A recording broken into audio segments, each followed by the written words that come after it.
कोई अगर हमेशा नेगेटिविटी में ही रहता हो तो इसका सिंपल मतलब है कि ओवर थिंकिंग ने घेर लिया इंसान को और वो लूप बन गया है थॉट का कि कोई एक थ्रेड शुरू होता है, किसी ने कुछ कह दिया और आप हर बात से कहीं ना कहीं एक तरीके से ऑफेंड हो जाते हैं खुद के मन में उस चीज को लेके, यार इसने कैसे बोल दिया, या ये लाइफ की सिचुएशन है तो ये चली रही है, वो लूप पे चल रही हैं चीजें, आप उस चक्र से बाहर नहीं आ पा रहे। इसका सिंपल सा मतलब यही है।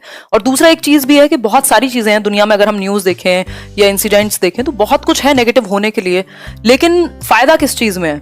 फायदा इस चीज में है चुपचाप सिंपल पॉजिटिविटी को अपनाने में, अपॉर्चुनिस्ट नहीं बोलूंगी, ऑप्टिमिस्ट बनने में फायदा है ना। क्योंकि वैसे भी जो बाहरी चीजें हैं, जो आउटर फैक्टर्स हैं लाइफ में, सब कुछ तो आप कंट्रोल नहीं कर सकते, चाहे आप दुनिया के कितने भी बड़े व्यक्ति क्यों ना हो, कितने भी पावरफुल इंसान क्यों ना हो, तब भी लाइफ की 100% डोर आपके हाथ में नहीं हो सकती। मतलब सारे फैक्टर्स आपके कंट्रोल में हो ही नहीं सकते कभी भी, है ना। तो ये बात तो निश्चित है। तो आपके पास है क्या, आपके एंड पर बचा क्या कि आप पॉजिटिव रह सकें, एक ऐसा एटीट्यूड बना सकें जो एटलीस्ट आपको खुद को तो परेशानी ना दे, आप खुद के लिए तो प्रॉब्लम ना बन जाए। नेगेटिव लूप्स में फंस के क्या होगा, जितना काम आप कर सकते थे, जो एनर्जी आप कहीं और लगा सकते थे, कुछ और एक अलग सकारात्मक रूप देने को, या कोई एक अलग ही पाथ क्रिएट कर सकते थे जिस एनर्जी से, उस एनर्जी से आपने खुद को ही नेगेटिव बना लिया और खुद ही को बर्बाद कर लिया, उसी एनर्जी में फंस के रह गए।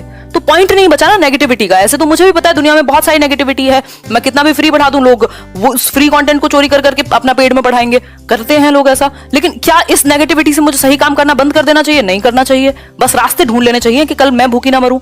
सिंपल बात हुई ना। तो ऐसे बहुत सारी चीजें, अगर आप नेगेटिविटी ढूंढने जाओगे तो पॉजिटिव से पॉजिटिव चीज में नेगेटिविटी मिल जाएगी।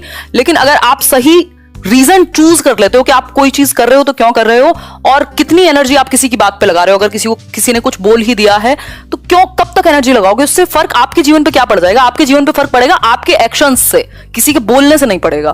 तो यही जो थॉट्स का लूप है, इसको ब्रेक करना होता है कि बस हाँ, दिमाग को ही कई बार बोलना होता है हाँ ठीक है चुप हो जाओ, हो गया, बस खत्म, आगे बढ़ते हैं, एक्शन पे आओ। और जैसे ही आप एक्शन पे आते हो लाइफ में तो बहुत सारी चीजें अपने आप खत्म होती चली जाती हैं। और ये बात मैं एक्सपीरियंस से कह सकती हूँ कि जैसे ही आप एक्शंस, मतलब सिर्फ एक्शन बहुत बड़ी चीज है। आप कितनी भी अच्छी इंटेंशन मन में लेकर के बैठे रहो, कितना भी कुछ भी सोचते रहो, कुछ फर्क नहीं पड़ता। एक्शन अपने आप किल कर देता है नेगेटिविटी को, ओवर थिंकिंग को, और रियलिटी जो आपके सामने होती है वो एज इट इज प्रेजेंट होने लगती है। तो सिंपल बात है, वो जो कर्म वाली बात कही जाती है गीता में, ऐसे ही वो मजाक नहीं है, वो बहुत बड़ी चीज है। तो हम एक्शन में जो ला सकते हैं उसको उतना करें, और जब हम एक्शन में लाने लगते हैं चीजें तो हमारे पास उतना टाइम नहीं होता कि नेगेटिविटी को हम हावी होने दें। और जब हावी हो तो दिमाग तो आप ही का है ना, कट मारो कि हाँ बस हो गया, ठीक है, इनफ, कुछ और करते हैं, जो काम करने का है वो देखो ना। हर एक सिचुएशन में आप क्या कर सकते हो ये सोचो ना।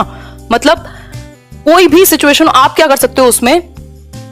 मेरा बेटा आपका इंतजार करके सो गया, मीतू कह रही है, अरे बहुत बढ़िया। कोई भी सिचुएशन हो, कितनी भी वर्स्ट हो, मतलब आप किसी की डेथ से ज्यादा और क्या वर्स्ट देखोगे, ये तो और ज्यादा खतरनाक, मतलब ये एक एक्सट्रीम है। ऐसे बहुत सारे एक्सट्रीम्स हो सकते हैं, बट अब हो गया ना, क्या करोगे अब, नेक्स्ट क्या, आप क्या कर सकते हो किसी भी सिचुएशन में, आप यही सोच सकते हो और उस करने पे फोकस करना है, फिर सोचने पे नहीं कि फिर अब मैं सोचता ही रहूं कि 36 चीजें कर सकता हूं। 36 में से एक तो शुरू करो, आगे बढ़ जाओ फिर।